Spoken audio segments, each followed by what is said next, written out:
Hubo un tiempo en el que no existían los celulares ni las redes sociales, pero la diversión nunca faltaba. Los adolescentes de los 70 y 80 vivieron una época única, donde cada salida con amigos, cada canción en la radio y cada noche en el autocine se convertía en un recuerdo inolvidable. Eran años de música en vinilo, patines sobre ruedas, chaquetas de mezclilla llenas de parches y llamadas desde teléfonos con disco. Las modas marcaban identidad.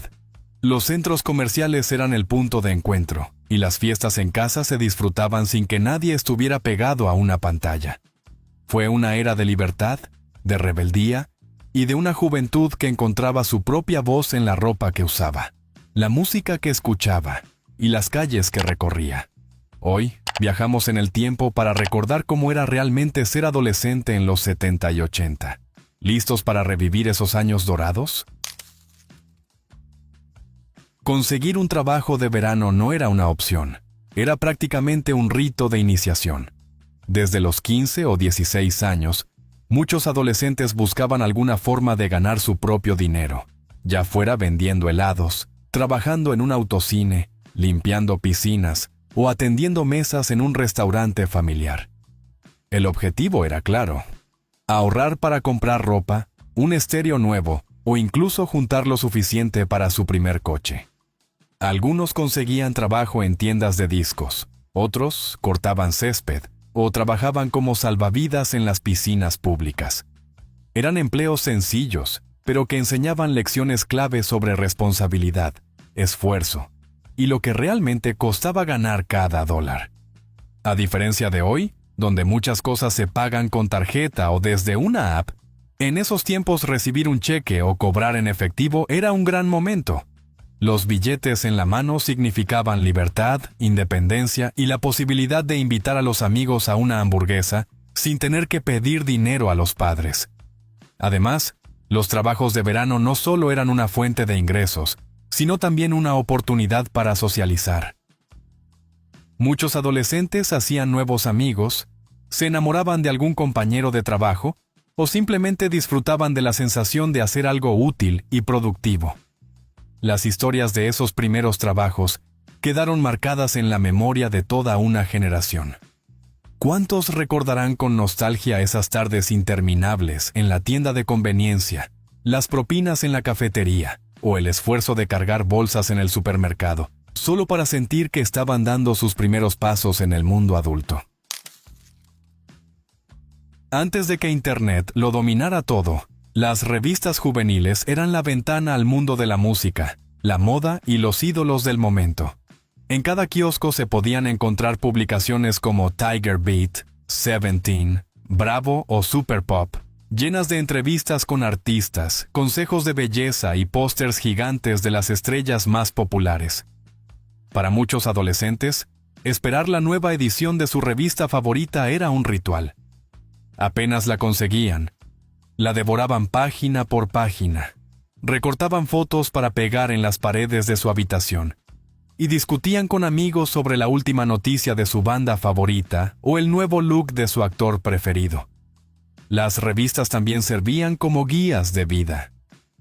¿Cómo conquistar a tu crush? ¿Qué significaba tu signo zodiacal en el amor? ¿Cómo saber si estabas en una relación seria?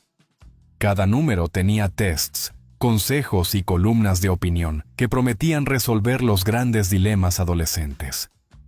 Además, los pósters de estas revistas decoraban los cuartos de millones de jóvenes. Desde Michael Jackson hasta Madonna, desde Bon Jovi hasta los hombres G.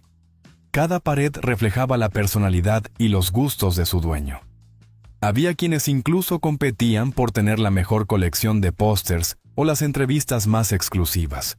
Y aunque con el tiempo las revistas impresas fueron perdiendo relevancia con la llegada de la televisión por cable y, más tarde, de Internet, para quienes crecieron en los 70 y 80, nada se compara con la emoción de hojear una revista nueva, sentir el papel entre los dedos y descubrir qué historia impactante traía ese mes.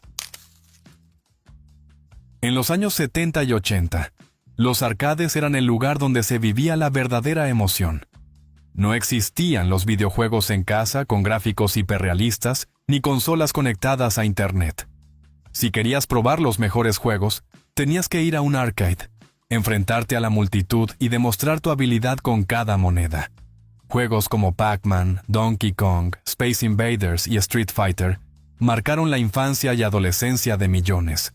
No solo se trataba de jugar, era un ambiente lleno de luces parpadeantes, sonidos electrónicos y el inconfundible aroma de fichas de metal y máquinas en funcionamiento.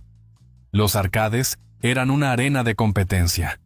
Había quienes pasaban horas practicando solo para aparecer en la lista de los mejores puntajes y escribir sus iniciales en la pantalla, lo que en ese entonces era el equivalente a ser una leyenda local.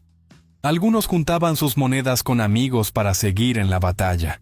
Otros miraban y aprendían, y siempre había un grupito de espectadores admirando al mejor jugador de la sala. Pero más allá del juego, los arcades eran un punto de reunión social. Ahí se formaban amistades, rivalidades y hasta romances. Era el lugar donde los adolescentes se juntaban después de la escuela o los fines de semana, sin la vigilancia de los adultos, disfrutando de una libertad difícil de encontrar en otros lugares. Con el tiempo, los arcades fueron desapareciendo con la llegada de las consolas caseras. Pero para quienes los vivieron, nunca habrá nada como la sensación de caminar entre filas de máquinas, escuchar los sonidos de cada partida y sentir la adrenalina de no perder la última ficha. Si eras un amante de estos juegos, déjanos un comentario con tu favorito. Queremos leerte. Antes de Spotify, Apple Music o YouTube, descubrir nueva música era toda una aventura, y la mejor forma de hacerlo era visitando una tienda de discos.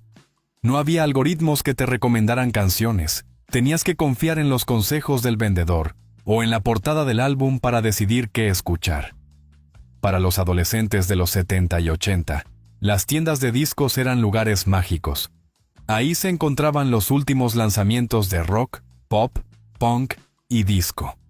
Desde los vinilos de Led Zeppelin y Pink Floyd, hasta los cassettes de Madonna y Michael Jackson, cada estante estaba lleno de posibilidades. Muchos pasaban horas recorriendo los pasillos, hojeando portadas y escuchando fragmentos de canciones en los tocadiscos de prueba. Cada disco comprado era una inversión, porque una vez que lo llevabas a casa, lo escuchabas de principio a fin, sin saltar canciones. Había quienes se especializaban en coleccionar ediciones limitadas, y otros que ahorraban semanas para comprar ese álbum que tanto esperaban. Las tiendas de discos también eran puntos de encuentro. Se hablaba de conciertos, se discutían las mejores canciones del momento, y se intercambiaban recomendaciones. Si tenías suerte, hasta podías ver sesiones de firmas con artistas o pequeños conciertos en vivo. Con la llegada del CD y luego de la música digital, las tiendas de discos fueron perdiendo terreno.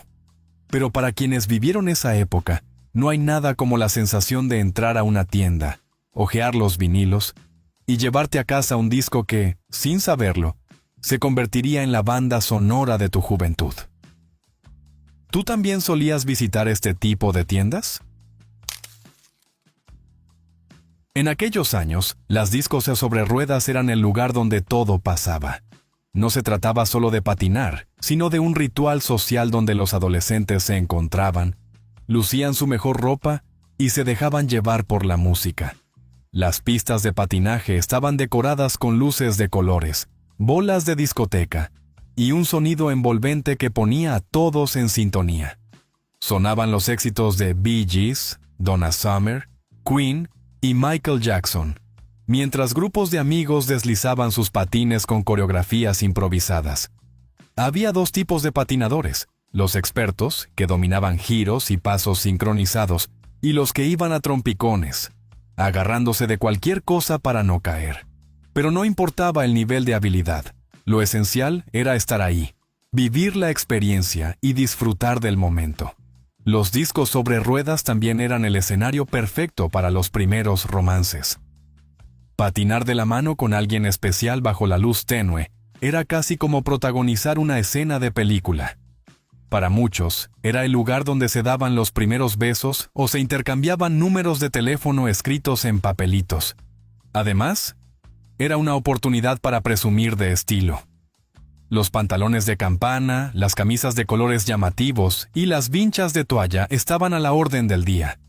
Los más osados llevaban patines personalizados, con ruedas de colores y cordones fluorescentes. Una moda que seguro los adolescentes de hoy en día no entenderían, o verían demasiado friki. ¿No crees? La gran pantalla bajo las estrellas. Seguimos con algo que seguro recuerdas con mucho cariño, o que te hace recordar alguna cita o momento romántico de tu juventud. Y es que en los años 70 y 80, ir al autocine era mucho más que ver una película. Era una experiencia completa, un evento social y, para muchos adolescentes, el lugar perfecto para una cita.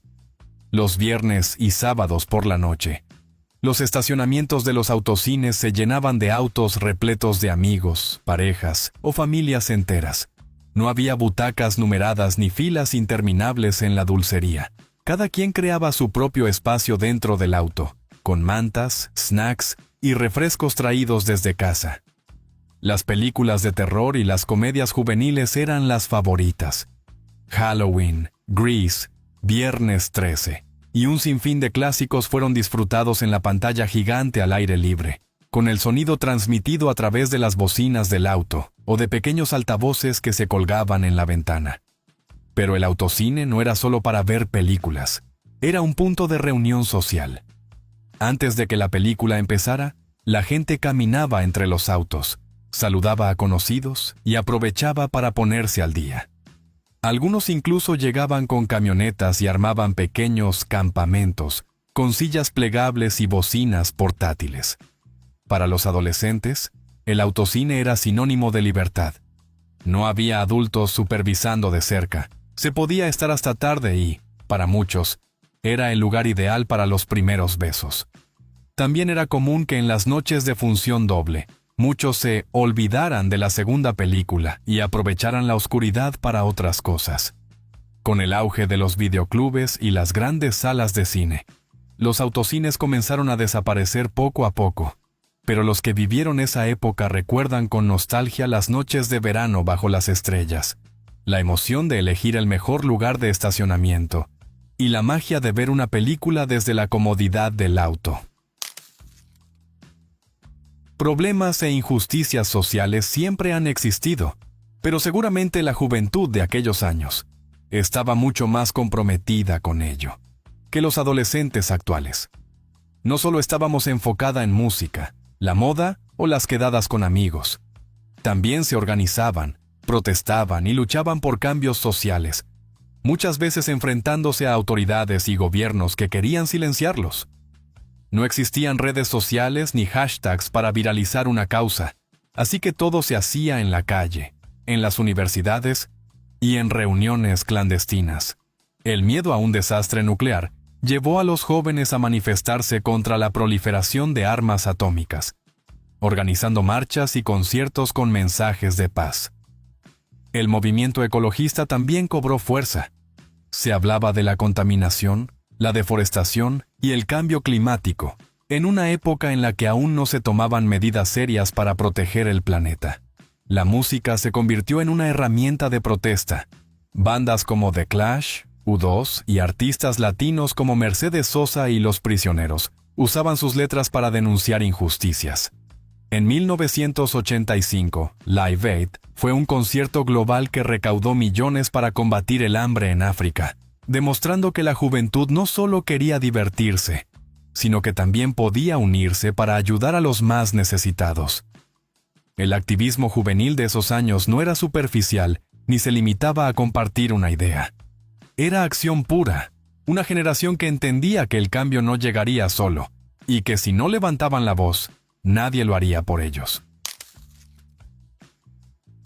Antes de que los videojuegos dominaran el mundo, las máquinas de pinball eran el alma de los arcades y cafeterías.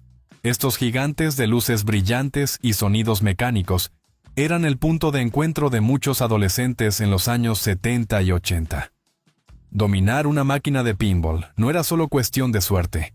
Había técnica, reflejos y hasta un poco de trampa con los famosos tilts. que algunos jugadores usaban para inclinar la bola a su favor, sin activar la penalización de la máquina. Había algo especial en escuchar el sonido metálico de la bola, recorriendo el tablero, golpeando los bumpers y acumulando puntos en una pantalla digital. En cada esquina de la ciudad, desde una tienda de conveniencia hasta una pizzería, siempre había al menos una máquina lista para retar a cualquiera. En los arcades, las filas de adolescentes esperando su turno con una moneda en la ranura eran parte del ritual. Las máquinas de pinball no solo eran juegos, eran una especie de competencia silenciosa. Los más habilidosos se convertían en leyendas locales, dejando sus iniciales en los marcadores de puntuaciones más altas. Con la llegada de los videojuegos en los 80, muchas de estas máquinas fueron desapareciendo, pero su legado quedó intacto. Hoy en día, son objetos de colección y símbolos de una época en la que el entretenimiento era más táctil, más mecánico y, de alguna forma, más auténtico. ¿A ti te gustaban? En los años 80, las tiendas de alquiler de videos eran una parada obligatoria los fines de semana. No existía Netflix ni YouTube, así que si querías ver una película, tenías que ir hasta la tienda, recorrer los estantes y elegir entre cientos de cintas VHS.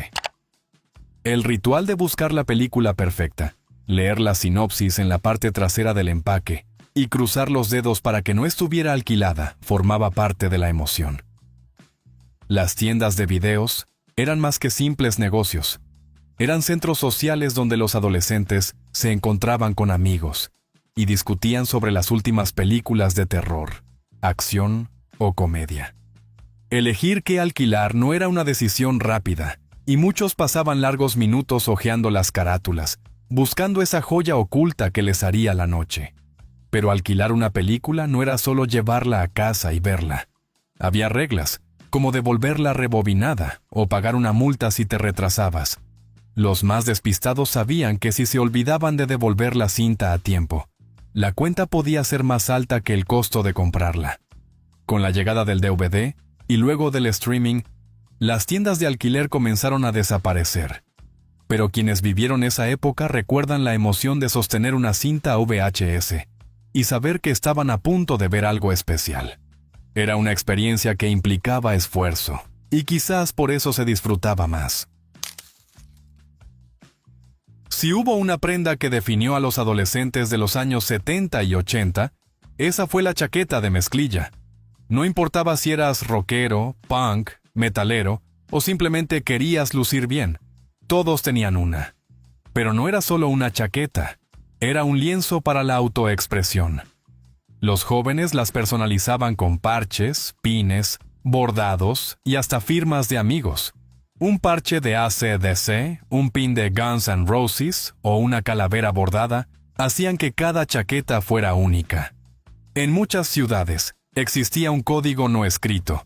Entre más decorada estuviera tu chaqueta, más auténtico eras. Era una prenda versátil. Se usaba con jeans, faldas, vestidos o hasta con pantalones deportivos. En los conciertos era casi un uniforme obligatorio. En los colegios, muchos adolescentes desafiaban las reglas del código de vestimenta al usar su chaqueta de mezclilla sobre el uniforme. Esta prenda icónica no se limitó a un solo grupo. Fue adoptada por punks, rockeros, skaters y hasta por los amantes del pop. A pesar de los cambios en la moda, la chaqueta de mezclilla sigue siendo un clásico, pero nunca con la misma esencia de rebeldía y autenticidad que tuvo en los 70 y 80. En los años 70 y 80, las boleras eran uno de los lugares favoritos para reunirse con amigos. No importaba si eras bueno o no, lo importante era el ambiente. Luces de neón, música de fondo y una zona de snacks, donde los adolescentes compraban malteadas y hamburguesas mientras esperaban su turno. Más allá del juego, las boleras eran un espacio social. Se organizaban ligas juveniles y torneos escolares, pero también eran el lugar perfecto para una cita o una salida en grupo. Había quienes se lo tomaban en serio, buscando hacer strikes, y otros que solo iban a divertirse y reírse de los lanzamientos fallidos. Hoy en día siguen habiendo boleras, pero no tienen la misma popularidad entre los jóvenes. La tendencia ha cambiado y ya no es un punto de encuentro habitual. Los veranos en los años 70 y 80 no estaban completos sin una excursión a la playa. Los adolescentes reunían a sus amigos, empacaban bocadillos, cargaban las radios portátiles y partían hacia la costa en autos llenos de tablas de surf, frisbees y toallas de colores. La playa era el lugar perfecto para escapar del calor, relajarse y pasar el día entre risas y música. Para muchos, la verdadera atracción no era solo el mar, sino la experiencia en sí. Se organizaban partidos de voleibol, fogatas al atardecer y, por supuesto, los clásicos romances de verano. Las noches en la playa, con guitarras sonando y malvaviscos asándose, se convertían en recuerdos inolvidables. Las excursiones a la playa representaban la libertad juvenil en su máxima expresión. Sin redes sociales ni teléfonos móviles, todo se vivía en el momento. La arena caliente, el sonido de las olas y la compañía de los amigos convertían estos días en algunos de los más especiales de la adolescencia. Después de recorrer estos recuerdos de los años 70 y 80, queda claro que ser adolescente en aquella época era toda una experiencia. Desde los arcades y las boleras, hasta los discos sobre ruedas y las excursiones a la playa. Cada actividad tenía su propio encanto y una magia difícil de replicar hoy en día. Ahora te toca a ti. ¿Viviste tu adolescencia en los 70 u 80? ¿Estás de acuerdo con estas 12 cosas o crees que faltó algo? Cuéntanos en los comentarios qué recuerdos te vienen a la mente y qué momentos de aquellos años sigues extrañando. Nos leemos.